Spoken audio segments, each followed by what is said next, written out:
जगन्नाथ सांग मैंने जमी लास्ट ब्लॉग रे कही छुआ मैंने लेट्रे आम बहुत लेट्रे शोलु तो सका उठला बेलू छुआ टिके लेट्रे उठिले तो आम तो सका उठी पड़े से लेट्रे उठिले तो मो मम्मी रेडी करा उपमा बनवा बोले तो सुजी भाजी सारी तापर मुझे चा बनईदेली पीवाई मम्मी बापा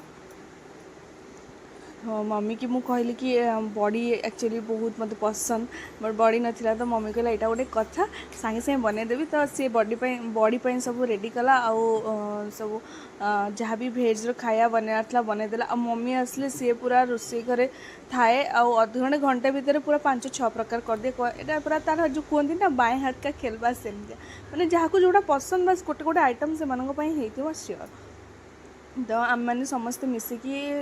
खाऊ सांग होगी तले बसिकी आराम से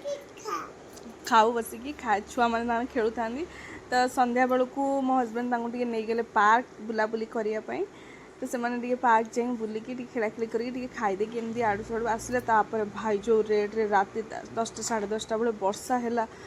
माने एत जोर वर्षा है लाइन भी कटिगला तो मैंने बस के समय कथबार्ता हलु बस तापर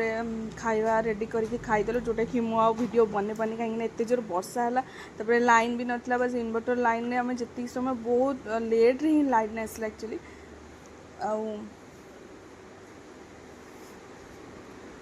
तापर आम मैंने एमती बसिकी समय कथबार्ता है खाई पी के रेस्ट नेलु शोलु तो सका उठला बेलू नेक्स्ट डे मो मम्मी जहाँ भी बड़ी बनई तार बसिकी बाहर करूला मो झील पाखे बसिकी मामली करूला तो मुझे चा बनईदेली तापर नॉनवेज बनैलु माछ बनैलु तो मम्मी बापा नॉनवेज दिन खाइबार नाला तो से मम्मी तार भेज जहाँ भी 2-3टा आइटम बनईदेला खाइबापी तापर मो हजबैंड को एक्चुअली दहीबरा पसंद तो सी मत आसेनी तो सी कहले कि मम्मी को कि माँ टी दहीबरा बन दिनु मो मम्मी कहला ठीक अच्छे यहाँ गोटे कथा तो खरा बेले सी तार न शोईकी रेस्ट न नहीं दहीबरा बनवार लगी पड़ा तो दहीबरा तो करते मैंने पानी रे पकाती ना बराटा को किसी समय पर्यंत तो सेटा से पकई देके आम मैंने गलु टे रेस्ट नापी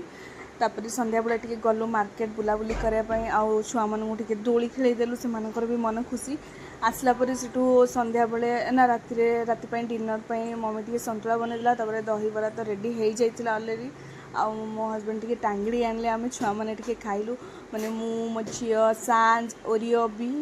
मैंने समस्त खाइलु तो नेक्स्ट ब्लॉग रे बतेबी मु कौन है कौन है प्लीज़ मो चैनल को सब्सक्राइब कर दिंतु देखा नेक्स्ट ब्लॉग रे